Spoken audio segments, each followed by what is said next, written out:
আর যখন জন্ম দিতে গেছি তখন দোয়া কালাম যা আছে শরীয়ত অনুযায়ী সেই দোয়া কালাম করে কাম শুরু করছি, সওয়াল জন্মাচ্ছি সেইভাবে। তাহলে আমি চিন্তা করলাম আমার ছেলেকে আমি জন্ম দিছি, আমি সঠিক পথে সঠিক কায়দায় দোয়া কালাম পড়ে জন্ম দিছি। আমি বলতে চাই যে আব্বাস, আমার সন্দেহ হয় তোমার জন্ম নিয়ে তোমার জন্মের মধ্যে ভেজাল আছে। দোষ আমাদের বিদেশি ছেলে কতগুলি বাংলাদেশ থেকে গেছে, লক্ষ লক্ষ যুবকেরা নিজের মাকে রেখে, বাবা রেখে, মেয়ে রেখে, বউ রেখে বিদেশ যাওয়ার টাকা যদি না দিত বাংলাদেশ ফকির হওয়া যেত। আর তাদেরকে তোমার মধ্যে মির্জা আব্বাস বললে তাদের জন্ম দিচ্ছেন দোষ আছে। আমার মনে হয় তোর তো জন্মের দোষ আছে আছে, তুই যেগুলো জন্ম দিচ্ছ ওগুলোর ভিতরে ভেজাল আছে। তুমি আমাকে বলছো আমাদের ছেলে রয়েছে বিদেশে, জন্মতে দোষ আছে, আমাদের জন্ম দোষ নাই, দোয়া কালাম পরে জন্ম দিছি। তুই দোয়াও জানিস না, তোর মাও পড়ে নাই, তোর বাপও পড়ে নাই, তুই যেগুলো জন্ম দিচ্ছ ওইগুলো হলো কথা। মা রেখে কথা বলো, মা রেখে কথা বলো। জন্মের তোর দোষ, তাদের তাদের ছেলেরা বিদেশ গেছে, যে সন্তানরা বিদেশ গেছে ওদের জন্মের দোষ নাই, তোর জন্মের দোষ আছে দেখে তুই এত বড় কথা বলছিস।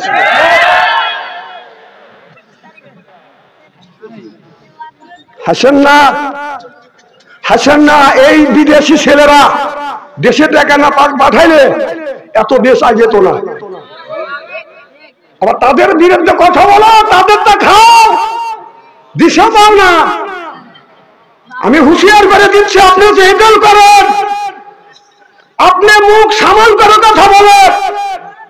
যদি প্রবাসী ছেলেরা তাদের গার্জিয়ানরা যদি খাবে, তুই রাস্তায় না পেতাম লাগতে পারবি না, চিল্লে কর দিক কিনা। আমার সামনে হয়তো তুই জুতো দিয়ে বেঁধে, তুই আমার ছেলের জন্ম নিয়ে তুলছিস, কারণ আমার ছেলে বিদেশ গেছে, ও বলছে যে ওদের জন্মের দোষ আছে। আমি আমার ছেলেকে জন্ম দিচ্ছি দোয়া কালাম পড়িয়ে। বেটা 20 মিনিট সহিভাবে বলতে পারে না, সহবাসের দোয়া জানে না মনে হয়।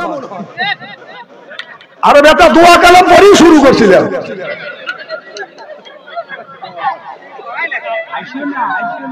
হাসতেছেন, আমার এই জায়গা লাগছে। যারা তাদের সন্তানটা বিদেশ গেছে, মা কলিজা লাগছে, বাবার কলিজা লাগছে, তুই বলার কে? মির্জা আব্বাস, মির্জা আব্বাস। হ্যাঁ, কি দেওয়া দিতে হবে? জোরে বলেন, কি দিয়ে? পাবলিক কি করে? ওর পক্ষ নিয়ে যে দালালি করে আসবে ওকে স্যান্ডেল দেবে দেবে। আজকে কি ভাই, কথা খারাপ লাগতেছে নাকি? অন্যায় করবে, অন্যায় প্রতিবাদ করতে হবে, এটা অন্যায়, এটা করা যাবে না, এটা ন্যায়ের পক্ষে কথা বলতে গেলে জেল খাটা দরকার হলে জেল খাটবো, জরিমানা দেওয়া দরকার হলে জরিমানা দিব, প্রয়োজন হলে ফাঁসির মঞ্চ আনবো, বাতিলের সাথে অবস্থায়।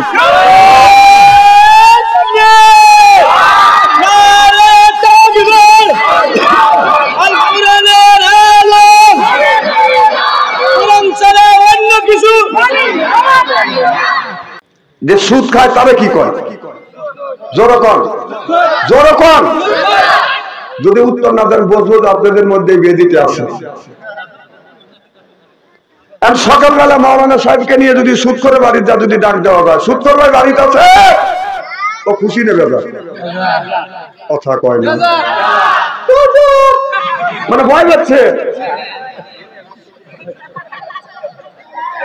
না। না, খালি ওই বেজার হবে না, ও বেজার হবে না, ওর বউ যাতা নিয়ে আসবে যে আমার স্বামী সুদ খাচ্ছি না, গু খাচ্ছে, তোর কা, তোর কি? আমার কথা হলো যে সুদ খাওয়ার যে কথা, গু খাওয়া একই কথা। সুদ খাওয়া হারাম, গু খাওয়া।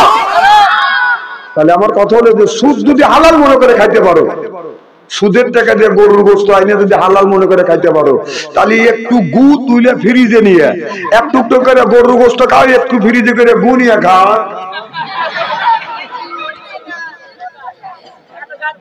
না না, খুব খুব খারাপ লাগতেছে নাকি? স্ত্রী শুরু হয়েছে তো, আমার ওয়াজ করলে এইরকমই হবে। আহা, আপনি মুসলমানের বাচ্চা হয় আপনি কোন জ্ঞানে কোন বিবেকে সুদ খাচ্ছেন? সুদ খাওয়া কত বড় গুনাহ। নিম্ন শ্রেণী গুনাহ হলো আপন মায়ের সাথে জিনা করার গুনাহ আমলনামায় লেখা হয়। নাউযুবিল্লাহ, একটু জোরে কর। মানে এখন তো নাউযুবিল্লাহ করছারি, কিন্তু সুদ কত চা দিলে তো চা খুব খাও, তখন তো খাও, তখন তো নাউযুবিল্লাহ নাই। এখন আমি আছি, এখন নাউযুবিল্লাহ আসতেছে, এটা বুঝাচ্ছে যে আমরা খুব ভালো না। আমি জানি যে কই জাতির মানুষেরা খুব ভালো। ভাই সুদ কেন খাবে? যে সুদ খাবে 1 টাকা অথবা মানে 1 টাকা পরিমাণ যে সুদ খাবে, আপন মায়ের সাথে জিনা করার অবিরত তার আমলনামায় গুনাহ লেখা হবে। নাউযুবিল্লাহ, তো জোরে কর। তাহলে জিনা এই গুনাহ না, অবি মানুষের সাথে না, আপন মায়ের সাথে। আপন মায়ের সাথে যে সুদ খেতে পারে সে আপন মায়ের সাথে জিনার গুনাহ হবে। তো লজ্জা করে না? কোন বিবেকে তুই এই সুদ খালি? তাহলে তো ঠিক হবে। তা ঠিক করেছে দুইজন, সব সুদ কম রয়েছে। আর মনে মনে বলতেছে যে বাংলাদেশে কত মৌলানা রয়েছে, তাদের আনা বাদ দেখে অপশন থেকে কান্ডের করতে কেটারে।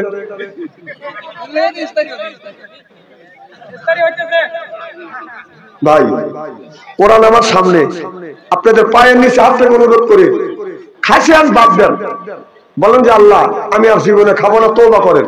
তওবা মানে কি? আস্তাগফিরুল্লাহ রাব্বি মিন কুল্লি জামবি ওয়া এদিকে এটাকে তওবা। তওবার অর্থ হলো যে আমি যে কাজ অতীতে করছি সে কাজ করব না, সত্যের পথে অটল থাকবো। সুবহানাল্লাহ, কেউ জোরে কর। তাকেই বলা হয় তওবা। তুমি তওবা করলে আস্তাগফিরুল্লাহ আর করবো না, ঘুরে আবার খাইলে। মানুষ খায় এইরকম খাওয়া খায় মানুষ। যেটা খাইলে আপন মায়ের সাথে গুনাহ শামিল হয়। নাউযুবিল্লাহ, এটা জোরে কর। সেই সুদ করে না আবার মসজিদে যায় আগের কাতারে দাঁড়াইয়া, যখন কিছু বলবে ও লাভ দিয়ে দেখা আসসালামু আলাইকুম, তুই চুপ থাক। ভাই তোর কি কথা কর না কে? তোর একটা কথা বলো না, কারণ তুই আপন মায়ের সাথে জিনার গুনাহ সবসময় করতেছিস, ওটা বন্ধ রাখ।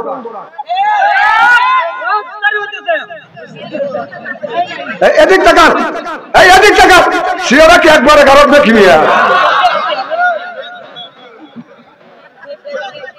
না আমার ভাই শোনেন, আমি আপনাদের শত্রু না, আপনার সাথে আমার দ্বন্দ্ব লাগে নাই, লাগবেও না, জমিনেও লাগে নাই, লাগবেও না। ইনশাআল্লাহ কোরআন হাদিসে যেটা আছে সেটা আমাদের বলতেই হবে। আল্লাহ বললেন উলুবিন তৈয়বাতুন মা রাযাকনাকুম, আগে হালাল খাও তারপর ইবাদত করো। এখন তুমি হালাল খাইলে না যত ইবাদত করো না কেন, তোমার ইবাদত, তোমার নামাজ, তোমার রোজা, তোমার হজ, তোমার যাকাত, তোমার কুরবানি, তোমার কোনো কিছুই আল্লাহর দরবারে কবুল হতে পারে না। কথাকার আল্লাহ বলছেন উলুবিন তৈয়বাতুন মা রাযাকনাকুম, আগে হালাল খাও। কে বলছেন? আল্লাহ বলছেন আগে হালাল খাও। তাহলে হালাল এর না খেতে তো এটা তো হালাল, আবার না কয় কেন এটা তো হালাল। আপনারা থুতু এটাও হালাল, কিন্তু জিনিস শুধু হালাল হইতে হবে না, রুচি সম্মত হইতে হবে। কতক্ষণ? 1 নম্বর হালাল, 2 নম্বর রুচি সম্মত হতে হবে। রুচিতে যদি না খায় তাহলে আপনার খাইলে পেটে অসুখ হবে, তখন ডাক্তার টাকা লাগবে, ফের করবেন খালি। হাসেন না, হাসেন না। এখন তাহলে ডাকেরটা যদি হালাল হয়, কেউ কি খাবারের সময় ওটা আপনার মাখন মনে করে ভাতের সাথে মিশিয়ে খাবে? তাহলে হালালটা খাইলেন না, আর আপনি কোন জ্ঞানে কোন বিবেকে সুদের টাকাটা আপনি কট করে মসজিদের আগের কাতারে দাঁড়াচ্ছেন? শুনবে হ্যাঁ, যা কোন হিসাব নিকেশ করে বলে। আমার ভাইরা, আমার মুসলমান ভাইরা, আল্লাহ কি সুন্দর করে মানুষকে বানাইছে। আল্লাহ বলে ওয়ালাকাদ কারামনা বানি আদম। আল্লাহু আকবার।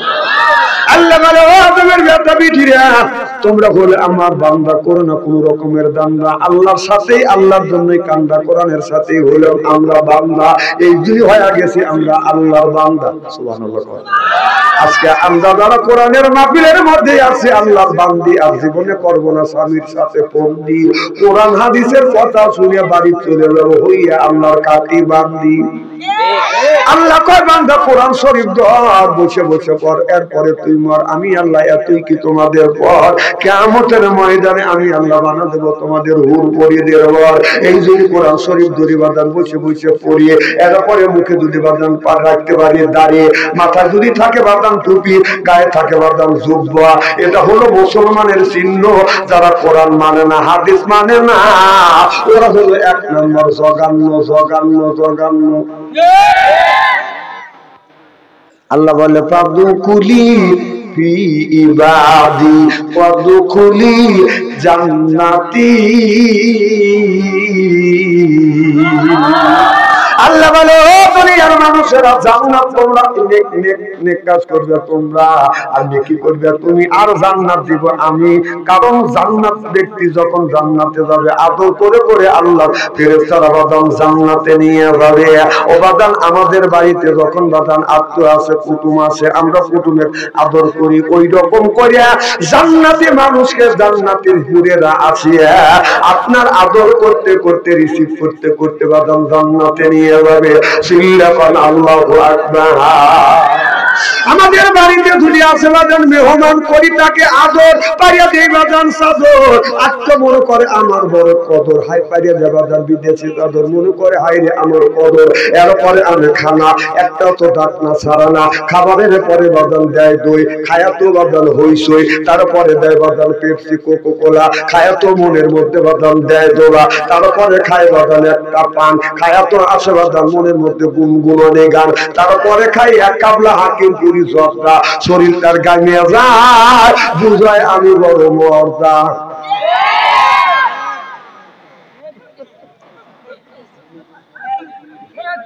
আমার মুসলমান ভাইরা আল্লাহ হাবিবের ব্রহ্মাত্রা ভালো করে লক্ষ্য করে শুনুন মানুষ মাত্রই মৃত্যুশীল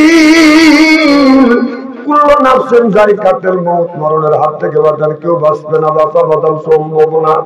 হযরতে আমার নবী মুহাম্মদ রাসূলুল্লাহ সাল্লাল্লাহু আলাইহি ওয়াসাল্লাম রাস্তা দিয়ে বাদান হেঁটে যাচ্ছে লক্ষ্য করে দেখে একজন বুড়ি একটা বাচ্চাকে বাদান একটা মেয়েটাকে বাদান শোয়া রাখছে চাদর দিয়ে বাদান ঢেকে রাখছে মেয়েটা বসে বসে কাঁদতেছে। আল্লাহ নবী বলে বুড়ি মা কেন তুমি কাঁদো? বুড়ি মা বলে ইয়া রাসূলুল্লাহ ইয়া হাবিবাল্লাহ আমার একমাত্র মেয়ে মারা গেছে এই জন্য মেয়ের ছবি আমি কাঁদতেছি। আল্লাহ নবী বললেন কুল্লু নাফসিন যায়িকাতুল মউত মরণের হাত থেকে কেউ বাঁচতে পারবে না বাঁচা সম্ভব না। ও বুড়ি মা তুমি একদিন মারা যাবে আমি একদিন মারা যাবো এইটাই তো হম দুনিয়ার নিয়ম জোরকান ঠিক কিনা? এই বাচ্চা এই খুব লড়াচড়া করতেছি ভয় তুই আছাড় মারবো না একটা।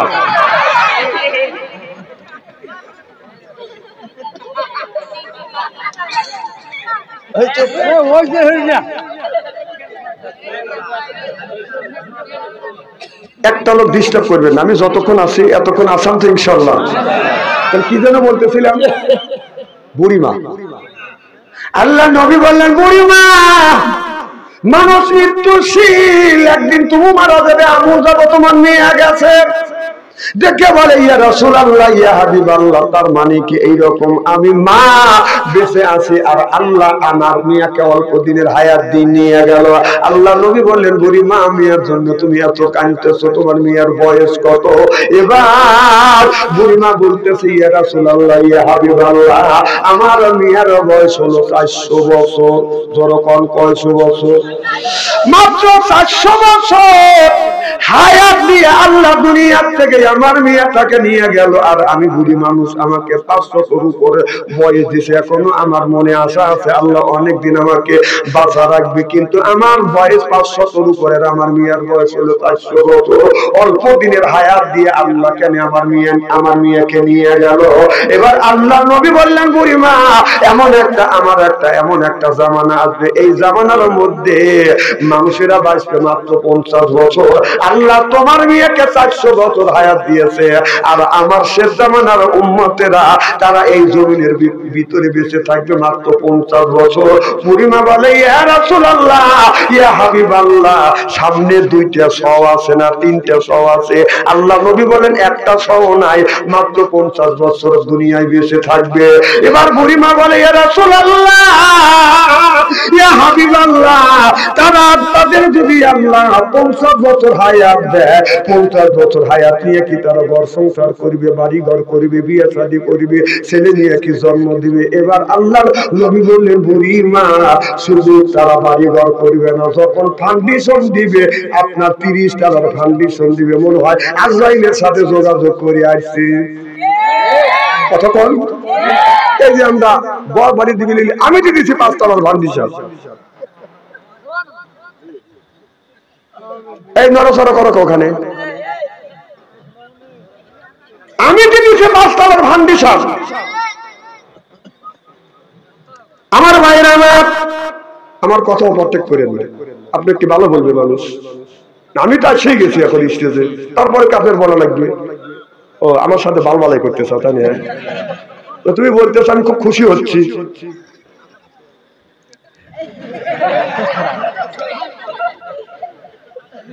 আমার ভাইরা খুব কি খারাপ লাগতেছে নাকি? তাহলে বুড়িমা থেকে বলে ইয়া রাসূলুল্লাহ, আল্লাহ যদি আমাকে 50 বছর যদি হায়াত দিত, আমি আল্লাহ নবীকে বললেন ইয়া রাসূলুল্লাহ, ইয়া হাবিবাল্লাহ, তারা কি আপনার 50 বছর হায়াত পায়, তারা কি ঘর সংসার করবে? বলে হ্যাঁ, ঘর সংসার করবে, বিয়ে শাদী করবে। শুধু তাই নয়, বউ ছুঁয়ে পরকীয়া প্রেমে লিপ্ত হবে। বাংলাদেশে অনেক পুরুষ আছে বাজান, আপনার শতকরা বাজান 40% বিবাহিত মিয়া, বিবাহিত পুরুষ বাজান আপনারা পরকীয়া প্রেমে লিপ্ত আছে। নিজের বউ রাখিয়া অন্য মিয়ার সাথে বাজান প্রেম করতেছে, অন্য মিয়া নিজের স্বামীকে রাখিয়া আবার অন্য পুরুষের সাথে বাজান প্রেম করতেছে। যখন ঠিক কিনে প্রেম করা হারাম, প্রেম করা হারাম, তবে প্রেম করা যায় নিজের বউয়ের সাথে। প্রেম করা ভালোবাসা জায়েজ বিয়ের পর, বিয়ের আগে নয়। আহা, আজকে নিজের বউ থুয়ে পরকীয়া প্রেমে পুরুষেরা পড়ে গেছে। ও পরের গাড়ি দাবড়াতে আরাম লাগে, তাই না? আর দাবড়া নিজেরটা দাবড়া, পরেরটা দাবড়াও না, অ্যাক্সিডেন্ট হবে, ধরা পড়বে, জুতোর বাড়ি খাওয়া লাগবে, জরিমানা দেওয়া লাগবে। কথা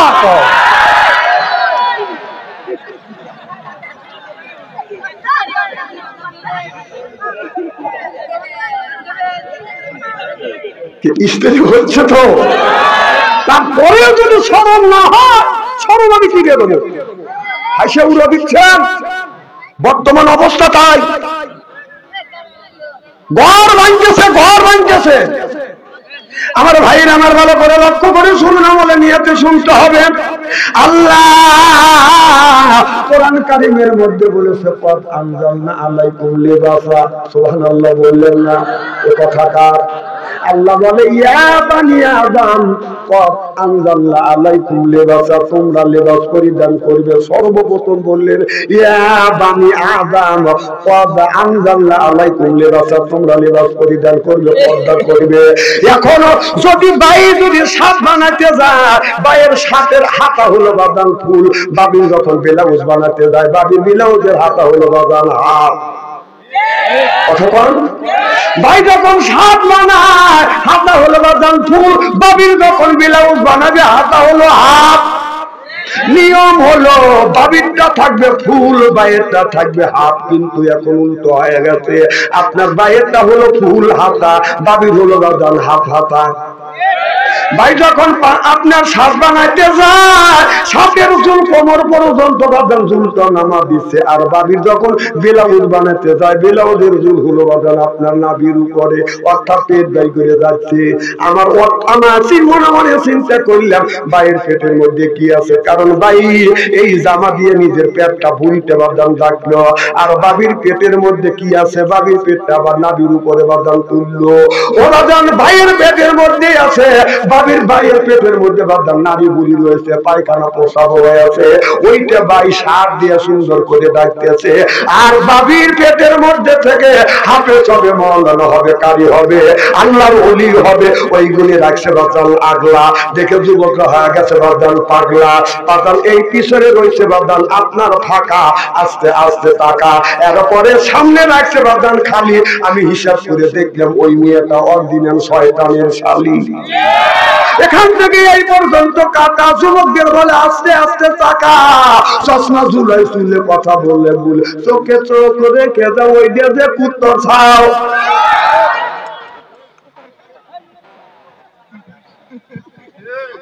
ভালো ভালো ভালো হও, ভালো হতে পয়সা লাগে, ভালো হইতে বাবা পয়সা লাগে না, ভালো হইতে বাবা পয়সা লাগে না। নামাজ পড়িবে যারা, আল্লাহ হুকুম মানবে তারা, চুরি করিবে যারা, ধরা পড়িবে তারা। চুরি করিলে বাদার, ধরা পড়িলে খাইবে পাইকারি গুড়ি। ভালো হইতে বাদার পয়সা লাগে না, ভালো হইতে বাদার পয়সা লাগে না। চিল্লা কম ঠিক কিনে আল্লাহ বলে ও দুনিয়ার মানুষেরা, তোমরা যখন বউ নিয়ে যাবে রাস্তা দিয়ে, যখন বউ নিয়ে চলবে, তোমার বউটাকে প্যাকেটের মধ্যে বাদাম আটকাইবে। কথা বলতেছেন না? এই যে একটা লোক নাম হলো মির্জা আব্বাস, সে কোন দল করে আমার এটা দেখার নাই। সেই মির্জা আব্বাস বলেছে বিদেশ যারা থাকে তাদের জন্মের দোষ আছে। কারণ আমার ছেলে বিদেশ থাকে, আমি একজন আলেম মানুষ, আমি আমার ছেলে বিদেশ গেছে, উনি যখন বলছে যে তারা বিদেশ থাকে তাদের জন্মের দোষ আছে, তখন আমার কলজায় লাগছে। আমি চিন্তা করলাম আমি আলেম মানুষ, আমি যখন বউকে বিয়ে করে আনছি তখন আমার বউকে আমি প্যাকেট করছি, কারণ আমার বউকে কেউ দেখে না। আর যখন জন্ম দিতে গেছি তখন দোয়া কালাম যা আছে শরীয়ত অনুযায়ী সেই দোয়া কালাম করে কাম শুরু করছি, সওয়াল জন্মাচ্ছি সেইভাবে। তাহলে আমি চিন্তা করলাম আমার ছেলেকে আমি জন্ম দিছি, আমি সঠিক পথে সঠিক কায়দায় দোয়া কালাম পড়ে জন্ম দিছি। আমি বলতে চাই যে আব্বাস, আমার সন্দেহ হয় তোমার জন্ম নিয়ে তোমার জন্মের মধ্যে ভেজাল আছে। দোষ আমাদের বিদেশি ছেলে যতগুলি বাংলাদেশ থেকে গেছে, লক্ষ লক্ষ যুবকেরা নিজের মাকে রেখে, বাবা রেখে, মেয়ে রেখে, বউ রেখে বিদেশ যাওয়ার টাকা যদি না দিত বাংলাদেশ ফকির হওয়া যেত। আর তাদেরকে তোমার মধ্যে মির্জা আব্বাস বললে তাদের জন্ম দিচ্ছে দোষ আছে। আমার মনে হয় তোর তো জন্মের দোষ আছে আছে, তুই যেগুলো জন্ম দিচ্ছ ওগুলোর ভিতরে ভেজাল আছে। তুমি আমাকে বলছো আমাদের ছেলে রয়েছে বিদেশে, জন্মতে দোষ আছে, আমাদের জন্ম দোষ নাই, দোয়া কালাম পরে জন্ম দিছি। তুই দোয়াও জানিস না, তোর মাও পড়ে নাই, তোর বাপও পড়ে নাই, তুই যেগুলো জন্ম দিচ্ছ ওইগুলো হলো কথা। মা রেখে কথা বলো, মা রেখে কথা বলো। জন্মের পর দোষ যাদের যারা তাদের ছেলেরা বিদেশ গেছে, যে সন্তানরা বিদেশ গেছে ওদের জন্মের দোষ নাই, তোর জন্মের দোষ আছে দেখে তুই এত বড় কথা বলছিস।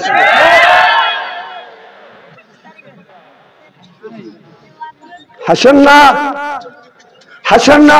এই বিদেশি ছেলেরা দেশে টাকা না পাঠাইলে এত দেশ আগে যেত না। আবার তাদের বিরুদ্ধে কথা বলো, তাদেরটা খাও, দিশা পাও না। আমি হুঁশিয়ার করে দিচ্ছি, আপনি যে হেডেল করেন, আপনি মুখ সামাল করে কথা বলেন।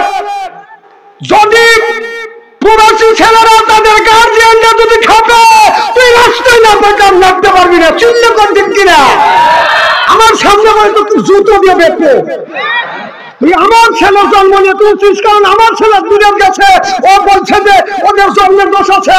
আমি আমার ছেলেকে জন্ম দিচ্ছি দোয়া কালাম পড়ে। বেটা 20 মিনিট সহিভাবে বলতে পারে না, সহবাসের দোয়া জানে না মনে হয়। আর বেটা দোয়া কালাম পড়েই শুরু করছিলেন।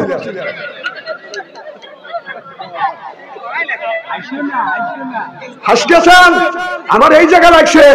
যারা তাদের সন্তানটা বিদেশ গেছে মা কলিজা লাগছে, বাবার কলিজা লাগছে, তুই বলার কে? মির্জা আব্বাস, মির্জা আব্বাস। হ্যাঁ, কি দিয়ে বাড়িতে হবে?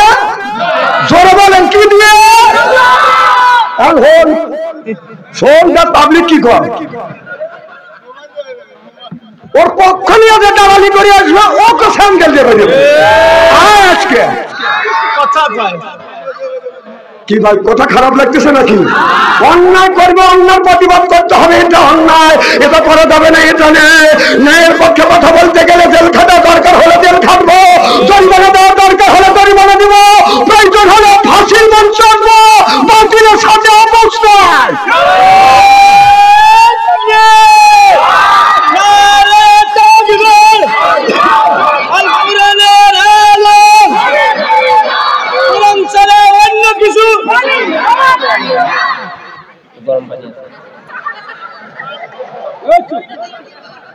আচ্ছা, এই বাচ্চাটাকে তুলে দেন তো, তোদের কোন এখনই গুলি করবো, তো তুলে দেবো।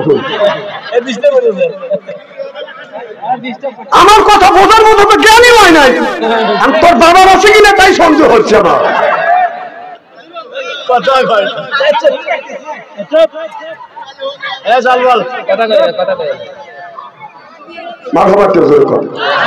জিকির করুন লা ইলাহা,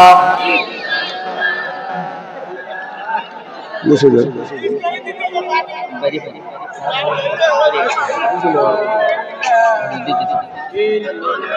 লা ইলাহা, এই কালে মারা বান্ধবেলা কাজে লাগবে মরণ বেলা, এই পালে মা রংসানি দেয় পাবর হবে তোমার জালা।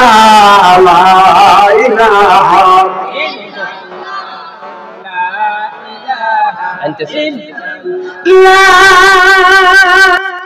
ইল্লাল্লাহু মুহাম্মাদুর রাসূলুল্লাহ সাল্লাল্লাহু আলাইহি ওয়াসাল্লাম। আমার ভাইরা, আমি বলতেছিলাম ইয়া বানি আদম কদ আনজালনা আলাইকুম লিবাসা, তোমরা পর্দা করো, এই কথা কার? তাহলে পর্দার কথা আল্লাহ কোরআনের মধ্যে বাজান বলেছে। ও বাজান, তাহলে আমাদের পর্দা করতে হবে। দেখেন না বাজান, আমি যখন ছোট্ট ছিলাম, আমি একদিন বসে বসে চিন্তা করলাম একটা, তখন তো বাজান আজকে থেকে 25-30 বছর আগেকার ঘটনা। ওই বাজান ওই সময় মাসি ছিল বাজান, মশার অত্যাচার ছিল।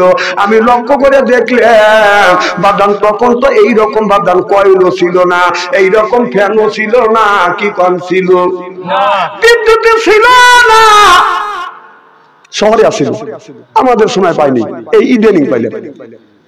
এখন দেখি যে গরু এত 1.5 ইঞ্চি নেজ দিয়ে, 1.5 ইঞ্চি নেজ আল্লাহ দিয়েছে গরুকে, এই গরু নেজ দিয়ে সুন্দর করে এরকম করে আপনার মশা মাছি তাড়াচ্ছে। আমি চিন্তা করলাম আর বললাম, আল্লাহ গরুকে তুমি এত ভালোবাসো, গরুকে মশা মাছি তাড়ানোর জন্য নেজ দিলে, আমাদের যদি নেজ দিতে তাহলে গরুর মতো নেজ দিয়ে এরকম করে মশা মাছি তাড়াইতাম।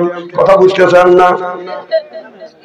আবার আমি চিন্তা করলাম মশা মাছি তাড়ানোর উদ্দেশ্য যদি হয়তো তার জন্যই যদি নেজ দিত, নেজটা মিডল পয়েন্টে দিত, মিডল পয়েন্টে দিলে এইরকম করে খালি গুড় হইতো। কথা বলবেন কেন সাইটে দিলে কেন? এখন ছাগলের দিকে বাদান চা দেখে, ছাগলের হলো 4 ইঞ্চি নেজ, এই 4 ইঞ্চি নেজ দিয়ে ছাগল আপনার কিভাবে আপনার এইরকম করে মশা মাছি তাড়াইবে? তখন আমি কোরআনের দিকে লক্ষ্য করিলাম, ইয়া বানি আদম কদ আনজালনা আলাইকুম লিবাসা, সুবহানাল্লাহ। এখন কিতাব পড়ে দেখি না না, আল্লাহ এই জন্য ছাগলকে বাদান নেজ দেয় নাই, আপনার গরুকে এই জন্য বাদান নেজ দেয় নাই। যদি আপনার মশা মাছি তাড়ানোর জন্য যদি নেজ দিত, মিডল পয়েন্টে দিত, মশা মাছি তাড়ানোর জন্য বাদান নেজ দিত, ছাগলের 1.5 হাত নেজ দিত, কারণ 4 ইঞ্চি দিত না, কুকুরের 1.5 হাত নেজ। তারপরেও ইজ্জত ডাকে না, কুকুরে এইরকম করে গোঠা পিঠের সাথে বাজাইয়া রাস্তা দিয়ে হাইটে যায়, পাবলিক দিয়ে কে কোন জাতির জাহিরে সে না কে কোন জাতির জাহিরে চেচে না পরিচয় কথা বচায় খাতা সে গায়া তোর দিলে যাক গন্ধ কি কখন রায় কুকা নিশ্চয় এতই বেকা তেল দিলে হবে না সোজা সগুন কি আর হবে তাজা মরা বুড়োই যতই খায় চিল্লে কম ঠিক কিনে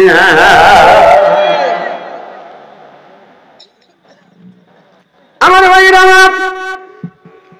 পান খাবে দাঁড়াবা এই পান আনা মানে আমার ওয়াজ নষ্ট করা লেগে এই পান আনতে বলছে কেটা হ্যাঁ এই যে পান খাবেনি আমার ওয়াজ বাদ দিবি না পান খাওয়ার নেশায় আমার ওয়াজটা মগজের মধ্যে ঢুকবে না কিন্তু আমি তো ওয়াজ করতে আমি ঘামতেছি বাচ্চা তো মুখস্থ করে আসে নাকি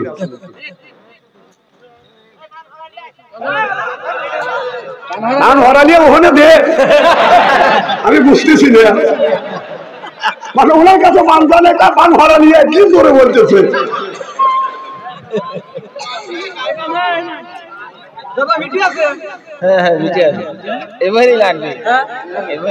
আমার ভাই রানার ভালো করে লক্ষ্য করে শুনুন এদিক টাকার তাফসীরটা শোনেন আমি চিন্তা করলাম আল্লাহ যদি তাই দিত আপনার নেজটা যদি বাদাম নেজ দিয়ে যদি মশা মাছে তাড়াইতো কিন্তু ছোট নেজ দিত না আমি লক্ষ্য করে দেখলাম বকটি যখন পোশাক করতে বসে নেজ দিয়ে সাপড় করে এরপরে আপনার জামিয়ে দিয়ে বসে কথা গরু যখন পোশাক করে দেখা যায় গরুর মাথাটা নিচের দিকে দেয় আর আমাদের দেশের মেয়েরা আছে শরীর যদি বাজার হয় হাই পায় পুরান কাপড়ের কাপড় নাই পায়ে পরে হাই হিল করতেছে কিলকিল ঠোঁটে লাগা লটকে পিস যুবক করে দেয় শীষ এরপরে বোরখা ছাড়া চলে পেটো খালি পিঠো খালি আমি হিসাব করে দেখলাম এই মেয়েটা 1 নম্বর শয়তানের শালি যুবকেরা গায়ে হাতে তালি চেনে না অলিভ অলিভ এই যে যুবক তোমরা যে প্রেম করো মেয়েদের সাথে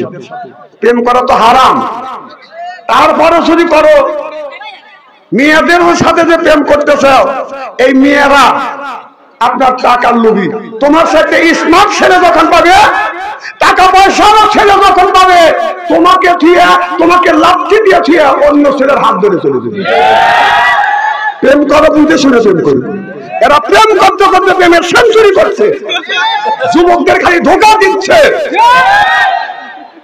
না যুবক নিয়ে লাভা উঠতেছে তুমি এরকম বিয়ে করো নাকি খাইছি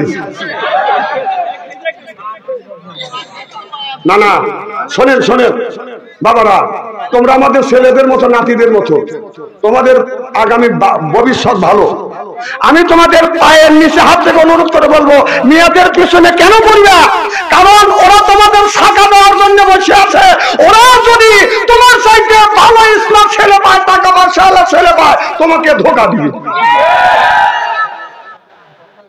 ওদের সাথে তোমরা কেন প্রেম করতে যাবে খবরদার না না তুমি যদি প্রেম করো মেয়েটাকে যদি 6 তুমি তোমার ওর বাবার কাছে যাও তুমি তুমি গজব কথা বিয়ের দাবি করো কথা কও না কেন না যে দিবে না ও ব্রাহ্মণ সাদের গায়ে হাত মারো কে না না তুমি যদি কও যে স্বপ্ন আমার বউ হবে তোর বউ হবে স্বপ্ন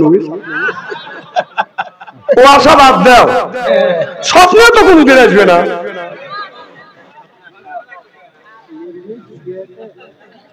বাবা এই সমস্ত প্রেম করে লাভ কি প্রেম করা হারাম প্রেম করা জায়েজ বিয়ের পর সুবহানাল্লাহ তো জোরে কও প্রেম করা হারাম তবে প্রেম করা জায়েজ 100 কোটি বার সেটা হলো বিয়ের পর আহা যুবকরা আজকে যুবকরা মানে যেই যুবক করছে বাদান ভালোবাসা তার নাই দেহের আশা ও খাইবা জান রাগ করে যখন প্রেম করে খাইছে বাদান শাকা হয়ে গেছে বাদান বাঁকা এর উপরে খায় বাদান গাজা আল্লাহ দিবে বাদান সাজা তার উপরে খায় বাদান মদ এর উপরে হারাবে বাদান জান্নাতের পর যারা খাবে শিখেরে তাদের নাই বাদান মুখের বেরে আর যারা খায় গুল ওরাই করে বাদান গুল যে খাবে বিড়ি ওরই মানে ধরবে কিরি বিড়ি যারা খায় তাদের হাত দিয়ে বন্ধ মুখ দিয়ে বন্ধ দাড়ি দিয়ে বন্ধ জামা দিয়ে বন্ধ টুপি দিয়ে বন্ধ লেপ দিয়ে বন্ধ বালিশ দিয়ে বন্ধ আমার ভাই সুন্দর ওর বউটাকে কেমনে রে আল্লাহ রে জনগণ ঠিক কিনে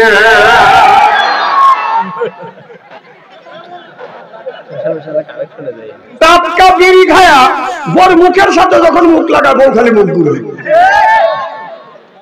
স্বামী কয় যে আমি তোমার মুখের কাছে মুখলে তুমি মুখ ঘুরো, বউ কয় লজ্জাও করে শরমও করে, এই মাত্র তুমি টাটকা বিড়ি খায় আমার মুখের সাথে মুখ লাগাইছো, তোর পাশার চাইছে তোর মুখের না না। বিড়ি খাওয়া যারা বিড়ি খায় তারা ভাবতেছে যে বাপচন্দ্রী বিড়ির বিপক্ষে ফতুয়া দেবে। নয় না, আমি কেন বিড়ির বিপক্ষে ফতুয়া দেবো? এটা এবছর গেছিলাম হলো কুষ্টিয়া, হাজার হাজার বিঘা সবুজ যে সবজি চাষ করছে, এত এবার না দেশ ঠান্ডা করে ফেলবে, আর এত সবজি চাষ করছে একটা খেতো বেড়া নেই, কে গরু বছর খায় না। না হুজুর সবজি এরকম কি? তামাক গাছ, তামাক গাছ বেড়া দেয় নাই, গরু খায় না, বকরিও খায় না, কুত্তাও খায় না, কিন্তু মানুষ খায়, খায় খায় টয়লেটের ভিতরে খায়। বিড়ি আবার টয়লেটের মধ্যে খায়। আর যদি কারণ হুজুর কিভাবে দেখছেন? হ্যাঁ আমি দেখছি, রমজান মাস জোহরের আজান হয়ে গেছে, আমি টয়লেট করিয়া ওষুধ দিয়ে নামাজ পড়ি, কারণ টয়লেটে যা দিয়ে টয়লেট বন্ধ, আমি টাকা দিলে ধুমো বলো বের হচ্ছে, ও আল্লাহ ধুমাকে এখানে। তখন আমি নক করলাম, ভিতর থেকে সাউন্ড দিচ্ছে, তাহলে বোঝা গেল মাল ওখান থেকে উৎপত্তি হচ্ছে। আবার ইদানিং এই যে পান যারা খায়, লক্ষ্য করে দিলে 70% লোক পান খায় আর টয়লেট করে। আর বিশ্বাস যদি না হয় বাড়ির যাই, ওমানা দিবে না, বুড়ি ঠিক করে বলবে যে হ্যাঁ ওই বুড়ো পান খায় আর টয়লেট করে। আমি নিজে দেখছি, তালে তালে থাকতে দিয়ে আর বুড়ো বের হচ্ছে, কম কই গেছিলে কয় টয়লেটে, কম মুখ লড়ে কাকা পান খাইলে, কম টয়লেটে যা পান খায়, কারণ নইলে আমার টয়লেট হয় না। তা আমার কথা হলো যে হালাল দিনে যদি টয়লেটে যা যদি হালাল মনে করে খাও, হ্যাঁ ওই নিখিষ্ট জায়গা যা যদি খবির জায়গা যা যদি পান খাও, তাহলে গু তুলে চুন মনে করে বড় খায়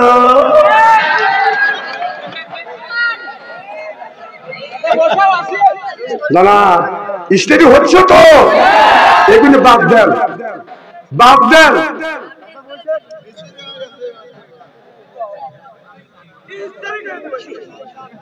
আমি না আগে বলছি আমার কথা অবর্তেক করে, তোর কি ভালো করলে হয় না? এই যে স্টেডি করা হচ্ছে রোলার দিয়ে, তাও যদি তোর লজ্জা না হয়,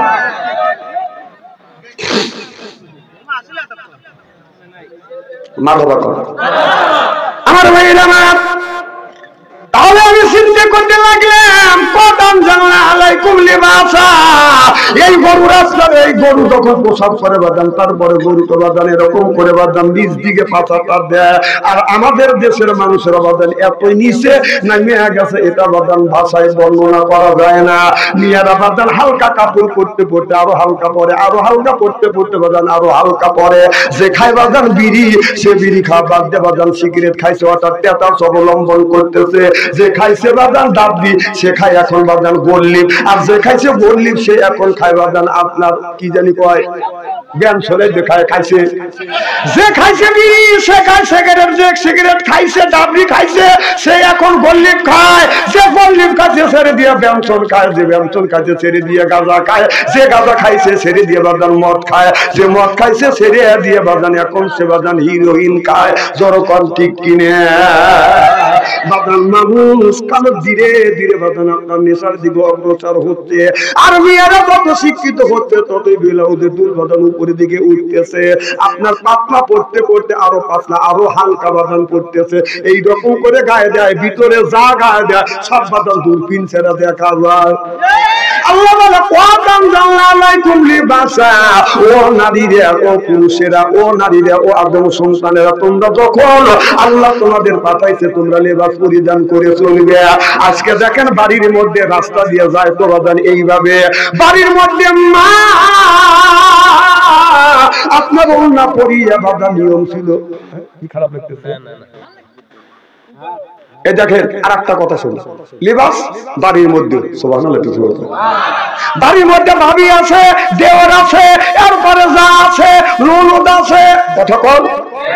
কিন্তু বাবির বয়স হলো বাদান 25 বছর, দেওরের বয়স হলো বাদান 20 বছর।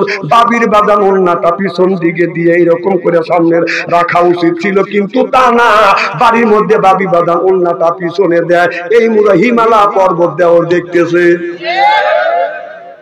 কি আল্লাহ বললেন কত আনজালনা আলাইকুম লিবাসা, এগুলি তুমি কি করলে? বাড়ির মধ্যে মা সন্তান যদি বড় হয়, মা যখন সন্তান যখন উপযুক্ত হবে, বড় হবে, মা এমন পোশাক পরবে, এত সুন্দর একটা পোশাক বের হয়েছে, এটা গায়ে দিলে আপনার এই কোমর পর্যন্ত সর্বশরীর ঢেকে থাকবে, এইগুলি আপনি ব্যবহার করবেন। তাহলে বাড়ির মধ্যে শ্বশুর বেটার বর মুখের দিকে চা থাকতে পারে না, বেটার বর এমন অর্ধ থাকে কোথাও। দাবি যদি বারবার যদি দেওয়ার কাজ দিয়ে দিলে ওন্না সামনের ওন্না সামনের ওন্না যদি পিছনে যায়, তাহলে বুঝতে হবে এই বাবির মতলব ভালো না, এই দেওয়ার চরিত্র নষ্ট করবে। এখন তো ঠিক করবে।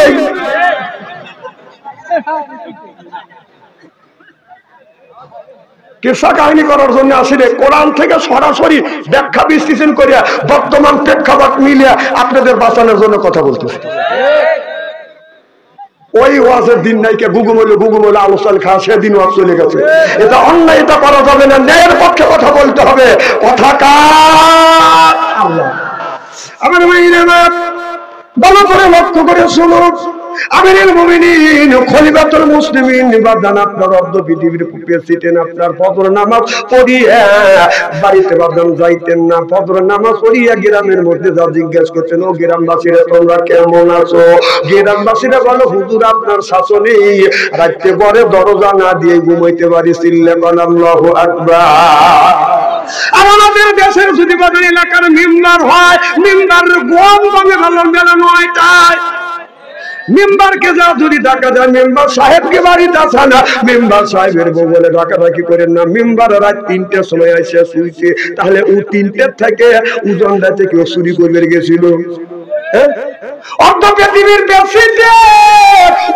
ফজরের নামাজ পড়ছে মসজিদে জামাতে, নিজে ইমামতি পড়ছে, সুবহানাল্লাহ জোরে কর। ফজর নামাজ পড়িয়া গ্রামের মানুষের কাছে জিজ্ঞাসা করছো তোমরা কেমন আছো? গ্রামবাসীরা বলো হুজুর আপনার শাসনে ভালো আছি। ওই দিন বাজার বাড়িতে গেছে, যাইয়া বিবি যখন বাড়ির মধ্যে ঢুকছে, বিবিকে সালাম দিয়েছে, আসসালামু আলাইকুম। আমার বিবি আমার সালাম, আল্লাহ নবী বলে স্বামী এ বাবা মুরব্বি জরুরত হলে এনে মোটা লাগবে, আমার মাহফিলে ওঠা যাবে না। হ্যাঁ,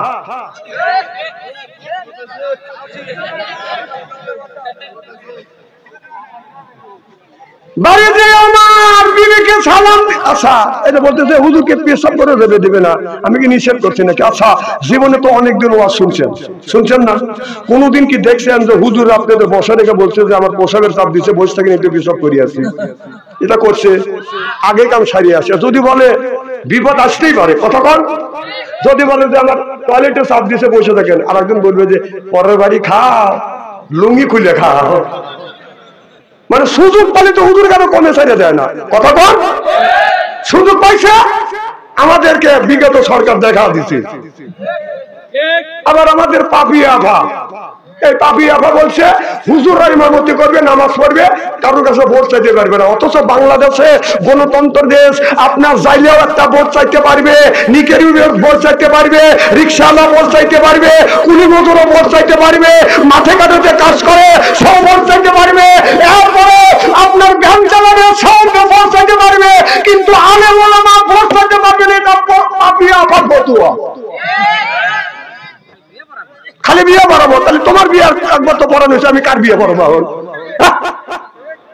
কথা কিন্তু মাপ রেখে কয়। ব্যবকের যদি গণতন্ত্র ভোট আর ভোট দেওয়ার যদি অধিকার থাকে, আলেমদের অধিকার কেন থাকবে না? তুমি এই ফতোয়া দেওয়াকে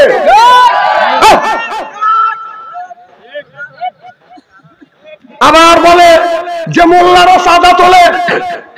আভা, আপনাকে আমি সম্মানের সাথে কথা বলতেছি, আপনি কোন দল করেন না করেন এটা আমার দেখার নাই, তবে আপনি চান্দা সম্পর্কে বলবেন না। রাসূল সাল্লাল্লাহু আলাইহি ওয়াসাল্লাম মসজিদে কোথা যখন তৈরি করেছিলেন, তখন গরিবের কাছ থেকে জায়গা চায়া মসজিদ তৈরি করেছিলেন। কতক্ষণ বিশ্বের যতগুলি মসজিদ তৈরি হয়, ওই মসজিদ চাঁদার দ্বারাই মসজিদ তৈরি হয়। কতক্ষণ না কে আপনি বলেন যে চাঁদা ছাড়া মোল্লারা চাঁদা চাই, আপনি কি একা মসজিদ কোনটা তৈরি করে দিচ্ছেন? বড় বড় বলি ওরান আপনি। আর কথা হিসেব করে করেন। আজকে আমাদের মতো মোল্লা হারুন ভাইয়ের সাথে আপনার বিয়ে পড়া দিছে থেকে আপনি তার হালাল হয়েছেন, সে আপনার হালাল হচ্ছে। আলেমের বিরুদ্ধে কথা বলেন না। আলেমের বিরুদ্ধে যারা কথা বলছে তারা দেশে থাকতে পারে নাই, তারা দিল্লি মামুর বাড়িতে বলেছে। আর আপনার যদি সেই কায়দা নড়াচড়া করেন, সেই কায়দা যদি বক্তৃতা দেন, সেই কথা যদি হাতেন, তাহলে আপনার দশাও তাই হবে। দেশে কোন মসজিদে চান্দা তুলে হয় না? কত করবে? কোন মাদ্রাসা চান্দা তুলে হয় না? আর আপনি ফতুয়া দিচ্ছেন চান্দা তোলা, মোল্লারা চান্দা তুলে খায়। আমরা চান্দা তুলে খাই, মানুষের কাছে ছায়া খাই। মানুষ বলে যে চা খাইলে পেটে আতে না, আর চুরি করলে দেখেন আপনি জানি আবার ধরা পড়েন না দুদুকের হাতে। কথা বল, কথা বলেন, মাপ রেখে কথা বলেন। আলেমের পিছনে রাখেন না, ভাগ্য কপাল পুড়ে যাবে। কথা বল। এ আল্লাহ রসুল বলেছে, আমার আগে আমার এক মাওলানা ভাই ওয়াজ করছে, আল্লাহ রসুল বলেছে আল উলামা ওয়ারাসাতুল আম্বিয়া, আলেমার হলো নবীর ওয়ারিস, নবীর উত্তরাধিকারী। কারণ আলেমদেরকে গালি দিলে এই কথা রাসূল সাল্লাল্লাহু আলাইহি ওয়াসাল্লাম পর্যন্ত টার্গেট হয়। বেরাকের প্রতি তার অধিকার আছে, ভোট দেওয়ার অধিকার আছে, আর মোল্লা গানে নাই।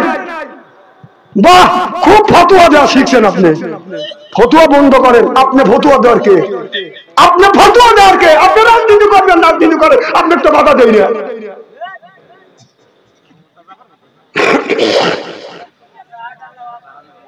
খুব খারাপ লাগতেছে মনে হয়, তাই না? আমি কি কোন দলের বিপক্ষে কথা বলতেছি? যে বলছে দলে তারও লোক আছে। আমার ভাইরা, এবার সোনার ভাইরা, হযরত ওমর রাদিয়াল্লাহু তাআলা আনহু বাদান আপনার নামাজ পড়িয়া গিরাম দিয়ে ঘুরিয়া বাড়িতে যাইয়া বিবির কাছে যাইয়া বাদান সালাম দিছে, আসসালামু আলাইকুম। আমার বিবি আমার সালাম দেন। আল্লাহ নবী বললেন, বউ যদি স্বামীকে সালাম দেয় আর স্বামী যদি বিবিকে সালাম দেয়, স্বামী স্ত্রীর ভিতরে মহব্বত পয়দা করে দেয় কে? আমাদের বিবিকে সালাম দেয়। কথা কয় না, জোরে বলুন, আরো জোরে।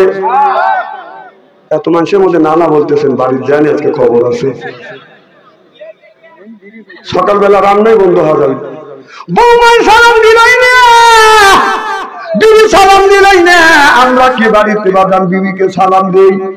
যে চেকে তেইশে মিলে রাজকে মেলে রানী, বুধকে বুঝতে নিয়ে মিলে খাপসাতে খাপসানি রে, খাপসাতে খাপসানি। জনপান ঠিক কিনে তাহলে বোঝাও গেল বিবিও যেমন স্বামীও তেমন। কথা বল না কে? ওমর রাদিয়াল্লাহু তাআলা আনহু ঈশান নামাজে মসজিদে নববীতে যাইয়া ঈশান নামাজ বাজার এরকম নামাজ পড়িয়া নামাজ শেষে সব মুসল্লি বাজান বাড়ি গেলেন। হযরত ওমর বাড়ি যায় না, ওমর ওর মসজিদে নববীর থেকে বাজান বের হইয়া গ্রামের মধ্যে বাজান ঢুকলেন। ও বাজান আপনাদের এটা কি গ্রাম? কয়গাতি গ্রামের মসজিদ থেকে হযরত ওমর নামাজ পড়িয়া, মনে করেন না যে ওমর এখানে আসছে, বুঝনের জন্য বলতেছি। কয়গাতি গ্রাম, সারা গ্রাম বাজান পাহারা দিয়া, কয়গাতির থেকে মাঠ পার দিয়া সামনে কোন গ্রাম? বাংলার দিকে বাদান আগা যাচ্ছে, কিন্তু ওখানে বড় একটা বিরাট মাঠ আছে। এই মাঠের মধ্যে বাদান রাত বাজে বাদান 12টা 1টা। হযরত ওমর মনে মনে লক্ষ্য করে দেখো, হযরত ওমর লক্ষ্য করে দোষনা রাত একটা মহিলা রাস্তা দিয়ে বাদান টাচ করে বাদান হেঁটে যাচ্ছে। হযরত ওমর অন্য পৃথিবীর প্রেসিডেন্ট মনে মনে চিন্তা করেন, আল্লাহ আমার রাষ্ট্রে একজন যুবতী মহিলা টাচ করে হেলে দুলে হেঁটে যাচ্ছে। আল্লাহ আমার মনে হয় রাষ্ট্র শাসনের মধ্যে ত্রুটি রয়ে গেছে। আল্লাহ রাষ্ট্র শাসনের মধ্যে যদি ত্রুটি থাকে, কিয়ামতের ময়দানে তুমি আমাকে আসামি করো না। এইবার ওমর হযরত ওমর এই কথা মনে মনে চিন্তা করে মেয়েটার দিকে যখন আগা গেছে, এই মেয়েটা হযরত ওমরকে দেখছে। এইটা যে মদিনার প্রেসিডেন্ট হযরত ওমর, মেয়েটা জানে না, চেনেও না। ওমর মেয়েটা মনে মনে চিন্তা করতেছে, আল্লাহ হযরত ওমরের রাষ্ট্র শাসনে আমি স্বাধীনভাবে রাস্তা দিয়ে হাইটে যাই, কোন পুরুষের সামনে আমি রাখতে পারি না। আল্লাহ আজকে একটা যুবকের সামনে পড়ে গেছি, এই যুবকটা হয়তো আমার ইজ্জত নষ্ট করতে পারে। আমার হাতে স্বর্ণের চুড়ি আছে, ছিনতাই করে নেবে, গলার মালা আছে, ছিনতাই করে নিবে, এরপরে কানে দুল আছে, ছিনতাই করে নিবে, তাতে দুঃখ নেই। যদি আমার চরিত্র নষ্ট করে তাহলে আর জীবনে চরিত্র নামে সার্টিফিকেট কোনোদিন ফিরে পাবো না। আমার ভাইরা, আমার একজন মহিলা সবচাইতে, একটা মহিলার জীবনে, নারীর জীবনে সবচাইতে বড় সম্পদ হলো চরিত্র সম্পদ। একটা পুরুষের জীবনে সবচাইতে বড় সম্পদ হলো বাদাম চরিত্র সম্পদ। টাকা হারা গেলে তাকে পাওয়া যায়, দলিল হারা গেলে দলিল পাওয়া যাবে, সার্টিফিকেট হারা গেলে বাদাম সার্টিফিকেট পাওয়া যাবে। তবে চরিত্র নামে সার্টিফিকেট কোন যুবতী, কোন যুবক যদি একটিবারের মতো যদি হারিয়ে ফেলে, জীবন ভরা কান্দে কাটেও চরিত্র নামে সার্টিফিকেট ফেরত পাবে না। চিল্লা কোন ঠিক কিনে? মেয়েটা মনে মনে ভাবছে, এই যুবকটা যদি আমার গহনা ছিনতাই করে নিয়ে যায় তাতে আমার কোনো দুঃখ নাই আল্লাহ। আমার চরিত্র নামে সার্টিফিকেট যেন আমি হেফাজত রাখতে পারি আল্লাহ। তওবা করলে আমার জীবনে রাখতে একা একা এরকম করে যাব না, যুবকের হাত থেকে বাঁচাও। এই বলে মেয়েটা জোরে জোরে হাসছে। হযরত ওমর জ্ঞানী মানুষ মনে মনে চিন্তা করতেছে, মেয়েটা তো মনে হয় আমাকে দেখে ভয় পাচ্ছে। পিছন থেকে ডাক দিছে, ও গো মা। যখন মা বলে ডাক দিছে, গাড়ি যেমন হাত বের করে বাজান দুলওয়া ওরে, কথা বুঝতেছে না। মেয়েটা হাত ব্রেকের মতো দাঁড়িয়ে গেছে, মনে মনে চিন্তা করতেছে যে যুবক আমাকে মা বলে ডাক দিছে, আমার স্বর্ণ গহনা সব চিন্তাই করে নিয়ে যাবে, তাতে দুঃখ নাই। আমার বিশ্বাস যে মা বলে ডাক দিছে, অন্তত আমার ইজ্জতের দিকে আক্রমণ করিবে না। সিল্লা সিল্লা কান আল্লাহু আকবার।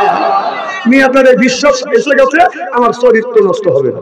সুবহানাল্লাহ। একটু জোরে মেয়েটা দাঁড়া গেলেন, আমার মেয়েটার সামনে সালাম দিলেন, আসসালামু আলাইকুম। ওগো মা, গভীর রাত, তুমি কই যাও? মেয়েটা কে যখন সালাম দিছে, মেয়েটা মনে মনে চিন্তা করছে, আমার আরো বিশ্বাস যে এই যুবকটা আমাকে সালাম দিল, আমার গহনা চুরি করিবে না। সুবহানাল্লাহ। একটু জোরে বলো।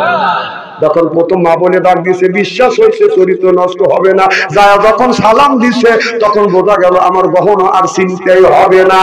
এবার বলে, হুজুর আপনাকে চিনি না, জানি না কি পরিচয়। পরিচয় জানে আমার দরকার নাই, তবে পরিচয় আমার একটা, আমি মুসলমান, মুসলমানের মেয়ে।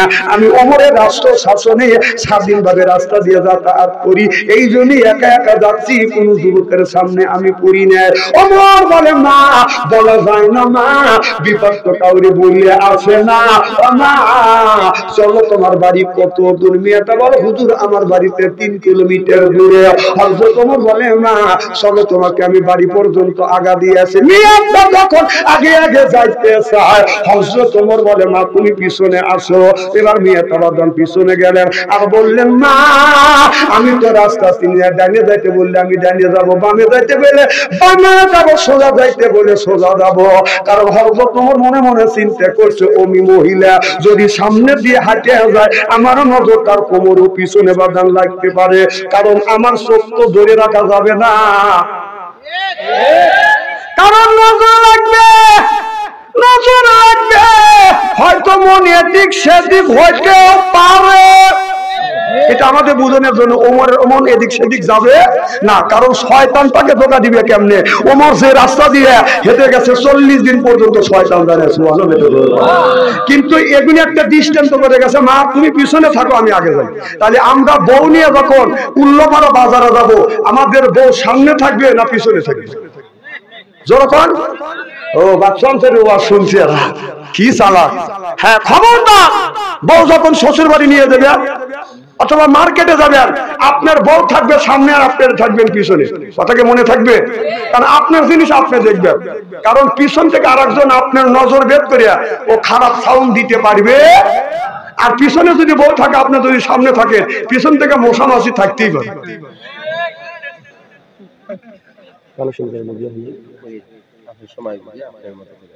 আচ্ছা, তাহলে আর ও জ্ঞান আমার আছে। আচ্ছা, আখিরি মোনাজাত পর্যন্ত আসান তো ইনশাআল্লাহ।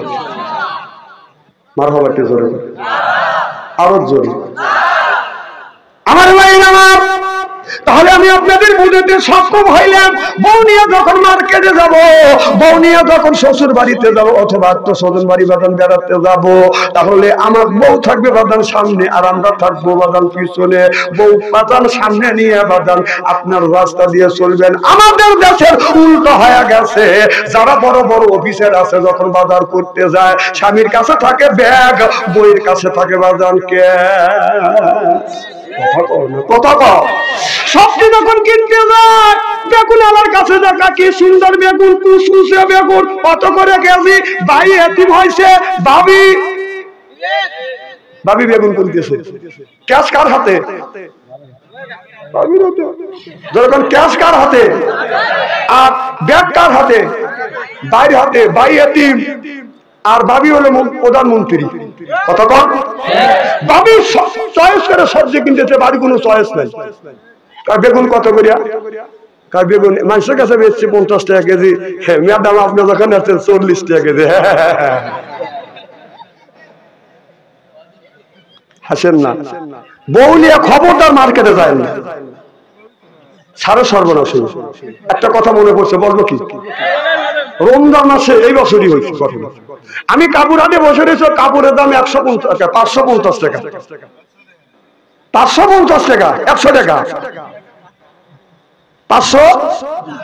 একজন বউ সাজালিয়া গেছে, হে বউ এমন সাজালিয়া সাজাইছে, আমি নিচ পেলে তাকাবো কি উপর পেলে তাকাবো, আমি ইন্নে নিলে পারবো না, আস্তা করে নেবো। আবার যা বলতেছে এই আনসারি হুজুর, টিভিতে মেলা দেখছি। আমি ও দেখা বাদ দিয়া আমি নিচে দিয়ে ওই আমাকে আত্মা করে দেখলি। হ্যাঁ, রাস্তা দিয়ে গেলি ভাই, ওই দোকান হুজুর যেতেছে, ওই যে হুজুর যেতেছে কানে দিয়ে গেছে, ওই আমি দিচ্ছি, মহিলা পুরুষ নেই, আচ্ছা মতো আমার দেয়। আর আমরা যদি তাকাই কই যে হুজুরের মন ভালো না, তোরটার মন ভালো। হ্যাঁ,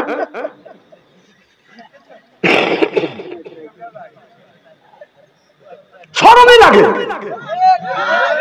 তখন বলতেছে ভাইজান শাড়ি দেখে বলতেছে ওই শাড়িটা আমার চয়েস হয়েছে।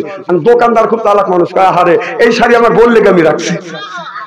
বলতেছে না, আপনার ভোগ আপনি ব্যবসা করেন, আর একটা কিনে এনে দিয়ে আপনি বলেন এই শাড়িটা আমার দিতেই হবে।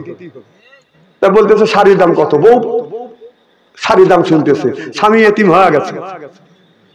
স্বামী তখন বলতেছে বাড়ি বউ যখন আপনি শাড়ির দাম হলো আপনার 4000 টাকা, আমি অত দাম চাই না, আপনি 3000 টাকা দিয়ে আপনি বাড়ির বউ দেখে ভাবি দেখে তাই আপনাকে দিলাম। ও করছে কি 2500 টাকা নিয়ে দোকানদারের হাতের মধ্যে ঢুকো দিয়ে, নরম হাত দিয়ে শক্ত হাত ধরিয়া 500 টাকার শাড়ি 2500 টাকা দিয়ে 23 মারাও দিল। বোর নরম হাত দিয়ে ও শক্ত হাত দিল।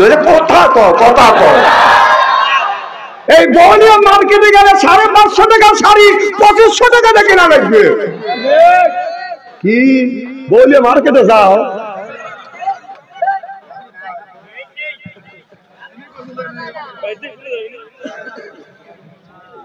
না, বলো না বলো আপনাদের ব্যাপার। আমার ভাইরা ভালো করে লক্ষ্য করে শুনুন, হযরত ওমর রাদিয়াল্লাহু তাআলা রাস্তা দিয়ে গেলেন, আগে আগে যায় নেতা পিছনে পিছনে যায়। কিছু দূর আগে বলে হুজুর ডাইনে যান, ওমর ডাইনে যায়, বলে হুজুর বামে যান, বামে যান, হুজুর সোজা যান, সোজা গেছে, বলে হুজুর সামনে এইটাই আমার বাড়ি। এবার মেয়েটাকে গন্তব্যস্থানে পৌঁছা দেওয়ার পরে, মা গো আমি তোমাকে গন্তব্যস্থানে পৌঁছা দিছি, এবার আমি আসি। এবার মেয়েটা আল্লাহর কাছে হাত তুলে বলতেছে, আল্লাহ যেই ওমরকে মদিনা তুমি প্রেসিডেন্ট বানাইছো, ও মাওলা ওমরকে মদিনার প্রেসিডেন্ট পদ থেকে বাতিল ঘোষণা করিয়া যেই যুবকটা আমাকে বাড়ি পর্যন্ত পৌঁছা দিয়ে গেল, একে তুমি মদিনার প্রেসিডেন্ট যদি বানাও, দেশের নারীদের ইজ্জত কোনদিন নষ্ট হবে না। হযরত ওমর এই কথা শুনিয়া বুড়ি আবার মেয়েটার কাছে এসে বলে, ও গো মা তুমি কি হযরত ওমরকে কোনদিন দেখেছো? বলো হুজুর ওমরের রাস্তায় বসবাস করতেছি, কিন্তু হযরত ওমরকে কোনদিন দেখি নাই। এবার হযরত ওমর নিজের কথা গোপন রাখলেন না, ওপেন করে দিলেন আর বললেন, মাবে যে ওমরের বিপক্ষে আল্লাহর কাছে তুমি দরখাস্ত করতেছো আর যে যুবকের পক্ষে আল্লাহর কাছে দোয়া করতেছো, মা তাকিয়ে দেখো আমি অর্ধ পৃথিবীর প্রেসিডেন্ট আমি হলাম, আমি যুবক, আমার নাম হলো হযরত ওমর। সিল্লা সিল্লা মারহাবা। আমার ঈশান নামাজ পড়িয়া আমার মানে কোনদিন ঈশান নামাজ পড়িয়া সরাসরি বাড়িতে যাওয়া দান ঘুমায় নাই। উনি প্রত্যেক দিন বাদান গ্রামে যাইয়া গ্রামের মানুষের জনগণের হাল হকিকতের কথা বাদান শুনে আসছে। আর আমাদের দেশে যদি বাদান চেয়ারম্যান হয়, রাস্তা দিয়ে যদি হাইতে যায়, চেয়ারম্যান সাথে বাদান শান্ত থাকে বাদান 10 জন। এমপি যদি হয়, রাস্তা দিয়ে হাঁটতে পারে না, ইন্দুর দেওয়ায়। কথা কম লোকে যদি কারণ ইন্দুর কি জন্য দেওয়ায়? কারণ সরকার থেকে চাউল দিছে, তাককে তাক। ও এমপি চিন্তা করছে এই চাউল যদি গোডাউনে বাদাই করা হয় তাহলে ইন্দুর বাদর খাবে, তাহলে জনগণের ক্ষতি হবে। এই জন্য ওই টাকের থেকে ডেলিভারি করে ওই টাক দিয়েই আর এক টাকা বিক্রি করে। অথবা তাতে বোঝা গেল ইন্দুরের হকগুলি নষ্ট করছে। ইন্দুরা মিছিল করে গোডাউন ছেড়ে রাস্তায় নাচছে, মাঠে নাচছে। আর চিন্তা করতেছে যদি কোনোদিন এমপি কে যদি ফাঁকা পাই, সব ইন্দুর মিছিল করে স্ট্রাইক করছে যে যদি কোনোদিন ফাঁকা পাই ওই ওই ওই এমপির 12টা বড় থাকবে। এই জন্য এমপি রাস্তা দিয়ে একা একা হাঁটতে পারবে না, ইন্দুর দাওয়াবে মিলে। কথা কম নাকি? নেতা হও, আমাদের মতো নেতা হও।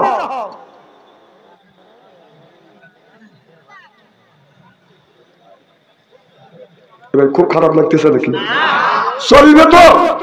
মাথাবা কর। আমার রাস্তা দিয়ে বাজান যাচ্ছে, লক্ষ্য করে দেখতেছে ও বাজান বাড়ির মধ্যে থেকে বাজান একটা লোক কানতে কানতে বাজান আসতেছে। আবার কানতে কানতে বাড়ির মধ্যে যাচ্ছে। হযরত ওমর ওই লোকটাকে বলতেছে, ভাই কেন কান্দো? তুমি যেখানকার মানুষ সেখানে যাও, তোমাকে দেখলে আমার দুঃখ নিবারণ হবে না। ওমর বলে, ভাইজান কি হয়েছে, তুমি কেন বলো না? তাই আপনি যেই কাজে যাচ্ছেন সেই কাজে যান, আপনার কাছে কেন বলবো? হযরত ওমর চলে গেছে। আবার ঘন্টা দেড়েক পরে বাজান ফিরে ওই রাস্তা দিয়ে আসে, দেখে ওই পুরুষটা বসে কাঁদতেছে। এবার হযরত ওমর বলে, ভাইজান আমি যাবার সময় দেখলাম আপনি রাস্তায় বসে বসে কাঁদতেছেন, আবার এসে দেখি আপনি কাঁদতেছেন, কারণটা কি? বলে, ভাইজান আপনাকে তারা দিছি, এখন কথা লুকাবো না। আমার বিবির প্রসাব বেদনা উঠে গেছে, ডাক্তার পাচ্ছি না, যাই পাচ্ছি না। মানুষের কাছে বলি একটু সহযোগিতা করো, কেউ সহযোগিতা করতেছে না। কারণ আমার বিবি ডেলিভারি করতে আমার আত্মা ফেটে যাচ্ছে, আমার বউ হয়তো মারাও যাইতে পারে। কথা বুঝতেছেন না? হযরত ওমর বলে, ভাইজান চিন্তা করেন না, আপনি ওয়েট করেন। হযরত ওমর দৌড়ে বাদাম বাড়ি চলে গেলেন। দৌড়কার হবা। শোনেন, বউ স্বামী একাধিক হইতে পারে, বউ থাকে একটা। কয়টা বউ? কয়টা বউ? কথা কয় না। মেয়েদের স্বামী কয়টা হয়? মেয়েদের স্বামী কয়টা হয়? একটা। আর পুরুষের বউ একাধিক হইতে পারে, তবে স্বামী কয়টা হয়? একটা হয়। তবে গার্লফ্রেন্ড বয়ফ্রেন্ড থাকা স্বাভাবিক। আমাদের দেশের মেয়েরা মোবাইলে প্রেম করতে করতে প্রেমের সেঞ্চুরি করছে।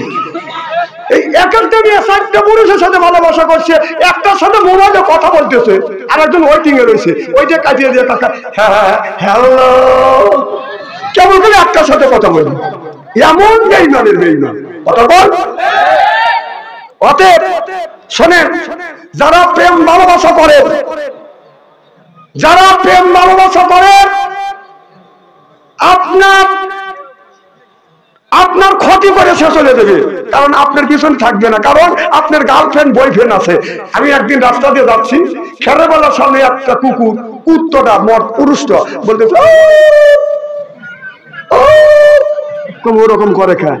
আগে যাদের আর একটা খেরবেলা আউলে ডেলিভারি কাতরাচ্ছে, প্রসব বেদনা কানতেছে। তুমি চিন্তা করেন, ও বলতেছে বাসা ওকে হক, কারণটা কি? তখন কুকুরটা বলতেছে যে দেখবেন যে আষাঢ় মাস আসলে আপনার কুকুর বাইতে পাবেন না। যদি কেউ পাবে আপনার কুকুর মনে গার্লফ্রেন্ডের পিছনে ঘুরতেছে। ওই পুরুষ কুকুরটা বলতেছে, কুত্তাটা কুকুরনিক বলতেছে, তোর ছিল অনেক গার্লফ্রেন্ড, কার সাথে কি করে আনছিস, আর এই বোঝা আমার উপরে চাপাবি, এই দায় আমি হব না। কথা কয় না? দেখ শোনেন, স্বামী একটা থাকতে পারে, একাধিক থাকতে পারে না। গার্লফ্রেন্ড আর বয়ফ্রেন্ড একাধিক থাকতে পারে। আজ থেকে মেয়েরা ছেলেরা প্রেম ভালোবাসা করিয়ে আপনার রাস্তাঘাটে টয়লেটে ব্রিজের নিচে ছোট ছোট নিষ্পাপ বাচ্চা ভালাইছে, আল্লাহ ব্রিজের নিচে আল্লাহকে কুকুরে বলছে যা একটা ডেনায় কামড় দিয়ে শহরের লোকের দেখা, একটা কুকুর যা একটা বাচ্চার ডেনা পর্যন্ত এক ডেনায় কামড় দিচ্ছে, এক হাত আর পা ঝুলতেছে আর পাবলিক দেখতেছে। এগুলি কিসের ফসল? এটা হলো 14ই ফেব্রুয়ারি ভালোবাসার ফসল।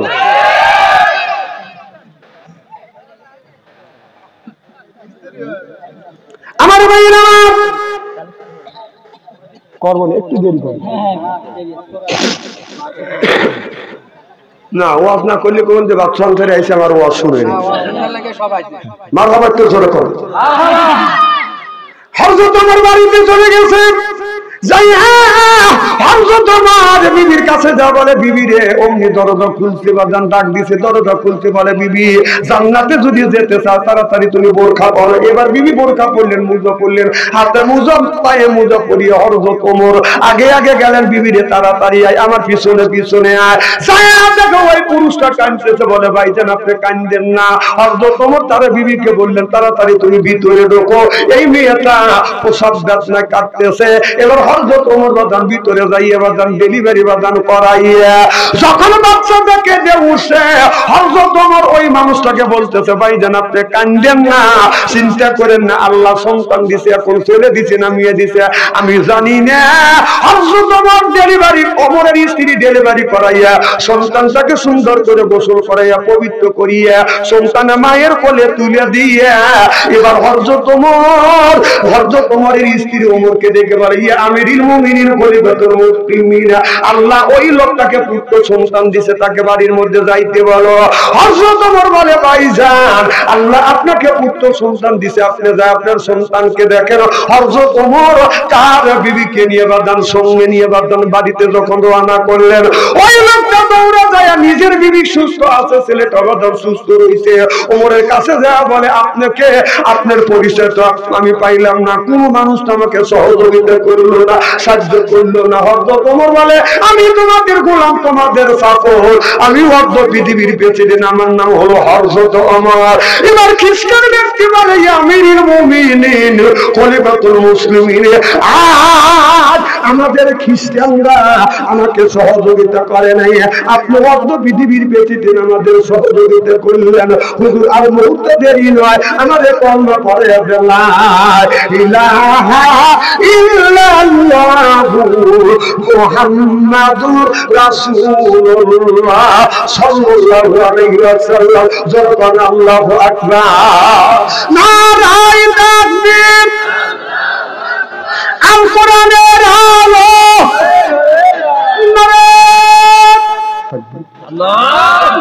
আল্লাহ বলা কথা রব্বুকা, হে বান্দা আমার দাসত্ব করো, আল্লাহ তা'বুদু আমার গোলামি করো, ইল্লাহু আমার বندگی করো, ওয়াবিল ওয়ালিদাইনি ইহসানা। আল্লাহ বলে বান্দা আমার দাসত্ব আমার গোলামি করবার পরে তোমরা তোমার নিজ নিজ পিতামাতার খেদমত করো। কথাকার জোরে কর আল্লাহ। এজন্য আল্লাহ বললেন আমার গোলামি করবার পরে তোমার মা তোমার তোমরা খেদমত করো। ও বাজানা আজকে মা হইছে বুড়ি, ঘর যাইতে মার বুড়ি, বাবা হলো বুড়া, পিঠের উপর ধরে ধরে বুড়া, শ্বশুর হচ্ছে আব্বা জান, শাশুড়ি হচ্ছে আম্মা যারা, বিয়ে করছে পিয়ারা যান, ওরা সব জানের যান, পরাণের পরাণ, সিল্লা পান ঠিক কিনে। আমার ভাইরা আমার মা মারা গেছে, বাবা মারা গেছে, ওই আপনি নামাজ পড়িয়া মা বাবার কবরে গোড়া দাও, আল্লাহ মাফ করতে পারে নাও পারে। আপনি হজ করছেন বিনিময়ে আপনার মা বাবার কবরে গোড়া দাও, আল্লাহ মাফ করতে পারে নাও পারে। রোজা রাখছেন, রোজার বিনিময়ে আপনার রোজার বিনিময়ে আপনার মা বাবার কবরে গোড়া দাও, আল্লাহ মাফ করতে পারে নাও পারে। তবে আপনি যদি মা বাবা মারা গেছে এখনো যদি মা বাবার জন্য দান করেন, এখনই আল্লাহ মা বাবার কবরে গোড়া দাও মাফ করে দিবে। আল্লাহু আকবার। এ কথা আমি বলি নাই, বলছে মুহাম্মাদুর রাসূলুল্লাহ। আমি জানি না কেন মানার বাবা নাই, ওই মা অন্ধকার কবরে, বাবা অন্ধকার কবরে, ওই মা যার বাইসে আছে কেউ বাজার মারে কষ্ট দিও না, মা খুশি আল্লাহ খুশি, মা বাজার আমার আল্লাহ বাজার। আমার ভাইয়ের আমার, আমি জানি না কার মা নাই বাবা নাই কবরের মধ্যে শুয়ে আছে। ও দাদা, ওই মায়ের জন্য একজন ব্যক্তি বলে হুজুর আমি 20,000 টাকা দিব, একজন বলে হুজুর 10,000 টাকা দিব, একজন বলে হুজুর 5,000 টাকা দিব। 1,000 করিয়া 10 জন ব্যক্তির কাছে আমি 10,000 টাকা চাই। তাড়াতাড়ি আসেন, এরপরে আসল ওয়াজের দিকে বাজান চলে যাব। আসেন ভাইজান, জানি না কার মা নাই, কার জানি বাবা দুনিয়ায় নাই। ওই মা বাবা অন্ধকার কবরে, আল্লাহ দানের খাতিরে মা বাবার কবরে গোরা দাঁত মাফ করে দিবে। সিল্লাফান আল্লাহু আকবার।